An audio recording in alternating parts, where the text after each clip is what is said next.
going to talk about modifying a double action only SIG classic P series gun, in this case a P229, but it works for basically all of them, from double action only to a standard double action single action trigger. This poor guy at some point in his life has probably been every single flavor. It is double action only right now, which is how I got it. I've put DAC parts in it to just play around with the differences, and you can tell by the grip having this slot where the decocker goes and the swipe marking on the frame that at some point before I owned it, it also was a double action single action before. We're going to put it back to double action single action. Oh, and this actually started out as a 357 SIG. I converted it to 40, and it's now been converted with a 9mm conversion barrel to be a 9mm. So literally Franken gun.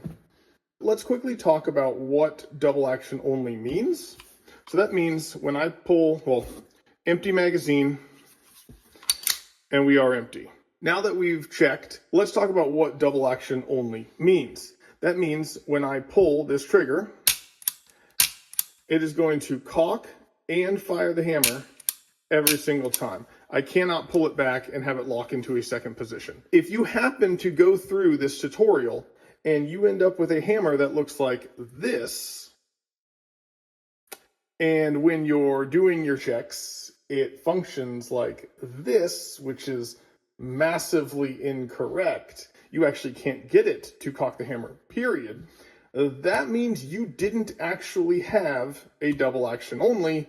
You had a double action Kellerman gun, which we have done a video on how to convert those, but it does require a few more parts than what comes in a double action only to double action single action conversion kit. This is only 4 parts, very easy. That other kit includes about 3 times as many parts as this. Go watch that if that's what you end up with. But let's assume that you are in the right place and you have confirmed that you have a double action only. Good ways, but not 100%, because people mess with parts. There's always weird outliers, but a good way to tell without taking your gun apart first whether you have double action only is you are going to have a non-bobbed hammer, as in there's a spur that you can get your thumb on, and you're not going to have a decocking lever. Those are the usual telltale signs. We are going to approach this very similarly to the instructional we did on converting a DAC gun. It's going to be 2 parts. We are going to analyze the parts that need swapping, and in this case, it's just the hammer. Let's talk about why this hammer is necessary first, though. If you look at your old hammer, it's not going to have as many notches along this face, and that's because it only has one mode. It does not have the lock back in that position, and therefore there does not have to be a set of notches on it that are capable of hooking into our sear.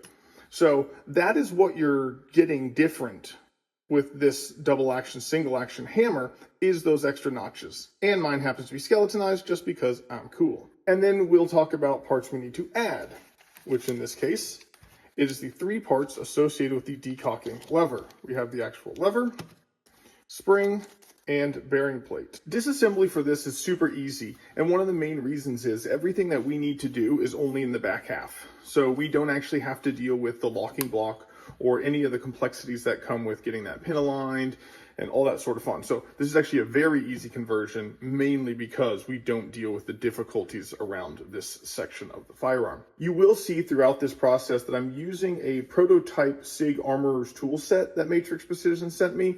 I don't want to scare you away from the conversion. It's not a requirement. Mainly the only requirement is a flathead, small screwdriver, and some sort of punches. You will see, though, how this set does add quality of life improvements as we go through the conversion. First step of disassembly is obviously we got to get rid of the slide.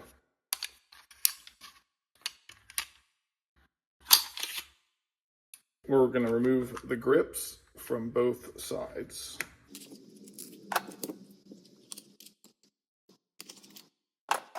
We are going to remove this spring from the trigger bar.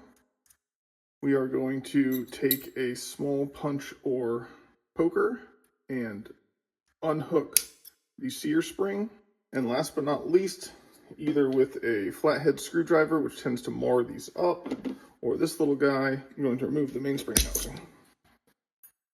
With the spring tension removed everywhere from the system, it's as simple as pressing out this pin that holds all of the sear elements in place. and then the lower pin here that holds most of it just falls out the bottom then, or you can shake it out if necessary. That's our entire disassembly. We're leaving everything up front. Step one that we're going to go through is the installation of the 3 new parts associated with decocking. So that's going to be the bearing plate, the lever, and the spring. Ignore the fact that this already has scratches on it. I filmed the assembly once and didn't like how it came out, so I'm redoing it for you guys to make it even clearer, but this did show up new. You'll see why it gets scratched up when we install the spring. We will start with the bearing plate. Now, if for some reason you did want to remove all of this front section, which includes the trigger bar, you get one quality of life improvement that I'm not going to be able to take advantage of. You can put this on a magnet because it is steel, and you can come in through this side and hold it up there. I find it's not worth taking out the whole front to do that. So what we're going to do is we're going to balance this guy on our finger at a slight angle. We're going to come up through the magazine area, avoiding all this stuff. And we're trying to keep this guy as flat as possible. It's going to want to rotate like that. Before you get it up into the hole, rotate it down flat and push up. That's how we want it. Next up, we're going to apply the actual lever. And finally, the spring should be hook side down towards the gun, and the little Z shape in the spring goes through the notch in the bearing plate. Until there's tension on the spring, you do need to keep your finger on the inside holding that bearing plate. We're also going to hold on the top so the spring doesn't come out of that notch. Then we're just going to grab with some needle nose pliers, and we will torque it around above that hole to get it in. You can test it now, and it should work as such. Next, we are going to address the hammer. And in this case, I want you to pay special attention to the pin that runs through it, because that is going to be pivotal in one of the last stages of assembly. We need to get this hammer strut onto that pin. If by chance you get that on there, it will not work correctly. Or if you get the main pin running through the hammer, like you somehow end up in there, it's not going to work correctly. We need the nice drastic movement associated with that interaction. We will test before we finalize everything once we get all these parts in though. So I'll show you how you can know if you're on the right place. For now, we're just going to drop the hammer in, align the hole, and place the larger of the 2 pins that we kicked out through it.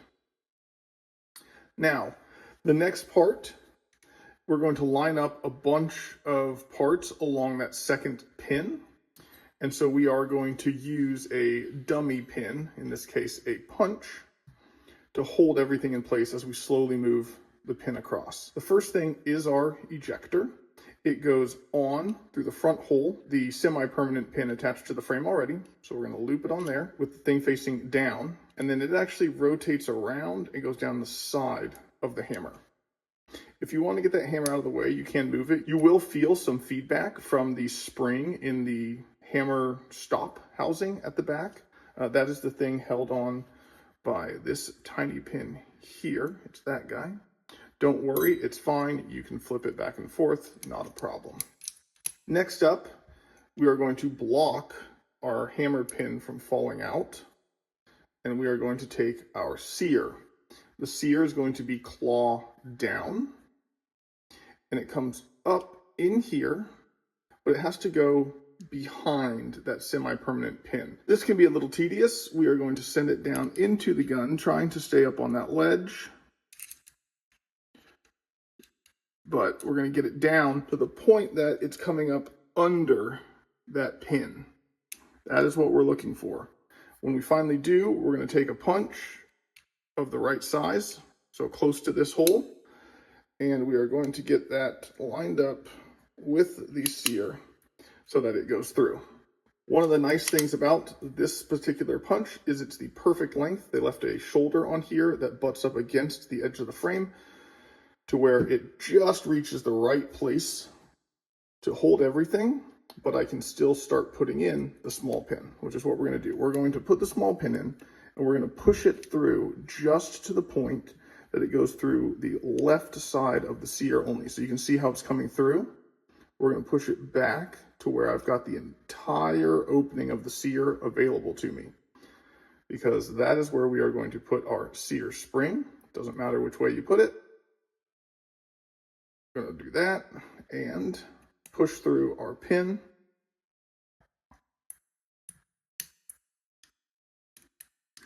And there's one more piece that goes on here. So now we want to get our pin through far enough and our pieces to this side enough that we have a full opening in that channel.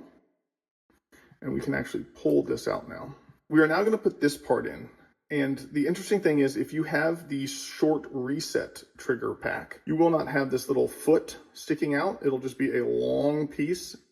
It's the same in terms of installation. We are going to hold it by the rhino horn, and it's got to go in sort of flat and back, and we'll put the pin through that hole. If you do have something to hold on to, it can be helpful, because you really are going to have to get it in there flat and push through. Now, if you are having problems pushing through, I'd like to take a smaller punch, stick it in the hole, and just wiggle around like that, and that will self-center that piece so you can finally push the last bit through. What we are not going to do now, that you sometimes see people do, is we are not going to attach the top leg of that sear spring. That's going to put the sear under tension, and it's going to make it lock up onto our hammer more easily, and we don't want that yet. All right, we are going to place our fingers so that those pins do not fall out, and we are going to work at installing our strut. And notice now, because I don't have tension on that spring, when I turned it sideways, the sear is out of the way, so my hammer can move fully. We're going to need that for testing if we've got this on nicely. So I like the hammer in the back position. We're going to come up through this hole and sort of like loop around and get it on the hammer. Remember, we're looking to get it on that pin, and you can test by that amount of drastic movement is what we are looking for. If you get less than that, you are not correctly on the pin in the hammer. Let's try and do it incorrectly. All right, see that? That is not drastic movement. That's tiny bit of movement. But if I go back onto the correct spot, look at how drastic that moves down here. Beautiful. Once you have that, you can take the spring and put it on your hammer strut. That spring goes into this little cup section of the spring housing. And with a push, it's going to ride up those back rails and click into place. We can now come back in, and there's two sides to this spring that goes onto the trigger bar. One of them is a full hook, and one of them is just like a little squiggle. Squiggle side goes point down into that hole, rotate around, and we are going to hook the full hook on the bottom of the trigger bar in that slot, not up here. The last thing we're going to do is put this now under full tension by attaching our sear spring. And this is probably the favorite tool of mine that came in this little kit, because usually I'm having to do this with a flathead screwdriver where I'm pushing down, over, and oh God, it's a pain in the butt, trust me. This you can actually grab that spring with. I'm gonna put the notch around the spring, and I'm just gonna push over and down, and it should lock itself underneath that pin like that. Now is a good time to do your function checks. You should be able to keep your hand away from this. You might get pinched. You should be able to double action. You should be able to pull it back and it should lock, and then single action. You should be able to pull it back, lock it, and then decock it. That is a successful installation. You can now put your grips back on. If you have a set of grips that do not have a raised area here that allows the decocking lever to work, you may have to replace your grips, but that is not a guarantee. Like I said, this one's been every single flavor under the sun, it seems. It never hurts to redo your tests with it fully assembled with the slide. So here we have double action, single action, holds back after the slide reciprocates, single action, holds back after slide reciprocates, decock.